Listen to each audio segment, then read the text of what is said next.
Ce week-end, il s'est passé que on a convié des personnes qui voulaient s'informer sur la permaculture. La porte d'entrée, c'est pour beaucoup le jardinage. Et donc du coup, c'était intéressant de pouvoir concrétiser l'information à travers quelque chose de palpable qu'on a pu mettre en place avec des gens pendant 48 heures. Donc ça a été de la théorie sur l'accueil, sur les moments des repas, et puis de la pratique sur les demi-journées, le matin et l'après-midi, pour pouvoir mettre en place le potager de la ferme de la Grand-Mare, qui est la dernière ferme traditionnelle du Marais Vernier, qui a été restaurée en grande partie, en tout cas, qui ne va pas tomber par terre, tous ces beaux bâtiments en chaume traditionnels, avec un vieux pressoir. Et puis donc la crêperie de Thierry Lambert pour pouvoir accueillir des gens et puis avoir les finances pour pouvoir entretenir le lieu, quoi.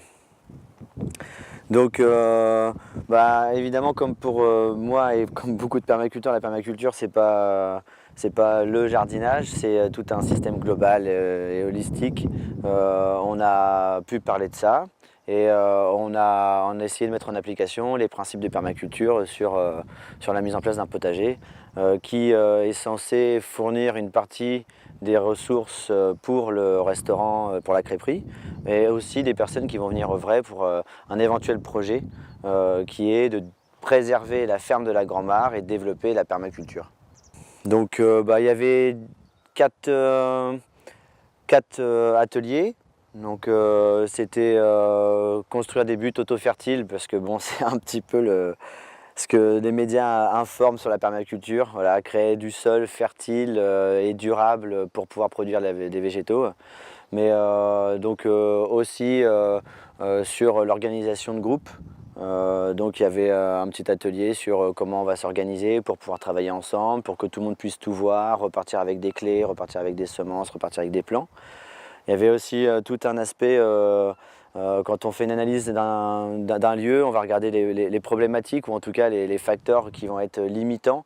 Comme par exemple ici, on a beaucoup de lapins qui viennent manger les végétaux. Donc il y a une équipe bordure sur comment on va optimiser les bordures, comment on va éviter que les lapins rentrent dans ce potager qui va être une pépinière pour le jardin-forêt à venir.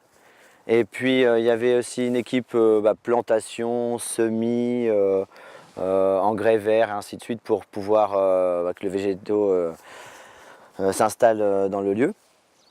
Voilà, et puis il y avait également une équipe sur la matière, les mulches, tout ce qui, les composts, ainsi de suite, ce qui va aggrader le sol pour qu'il reste fertile au sein du projet, quoi.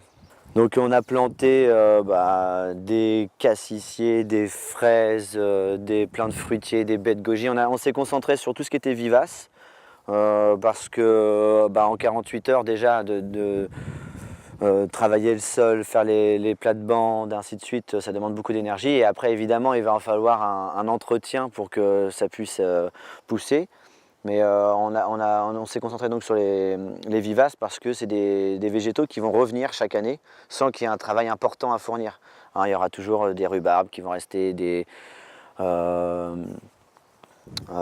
que...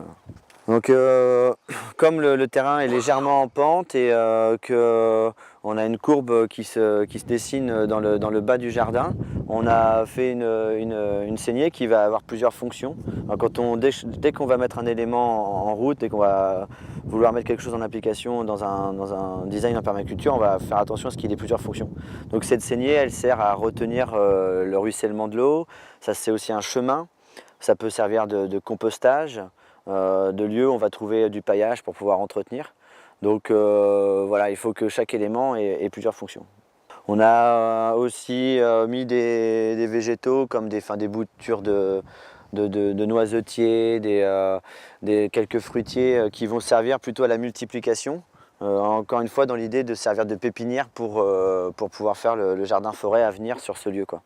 Ouais, voilà, là ici on a donc les rhubarbes qui vont faire avec leurs larges feuilles un couvre-sol, on va dire, pour éviter l'évaporation ou autre, mais ça va contenir l'humidité en dessous, ça va éviter qu'il y ait un ensoleillement direct, et donc les petites bûches à champignons qui ont été mises là, donc il va y en avoir d'autres qui vont être ajoutées, vont être dans des bonnes conditions pour pouvoir produire du champignon dans le potager.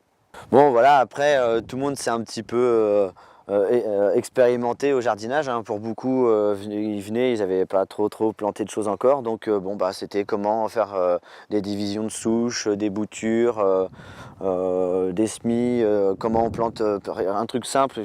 C'était quelque chose qui a beaucoup parlé aux gens. C'est quand on achète un plant en pépinière, par exemple un plant de ciboulettes, souvent on enlève du pot et puis on plante la motte.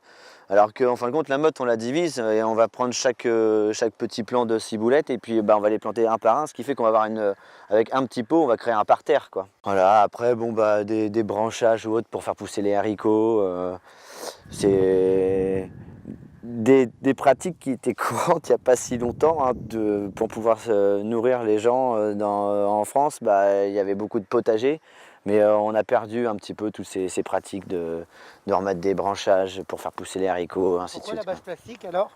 La bâche plastique a été mise en place par Thierry qui avait qui avait envie de jardiner. Donc bah, ça permet de détruire le couvert végétal, hein, qui est de l'herbe.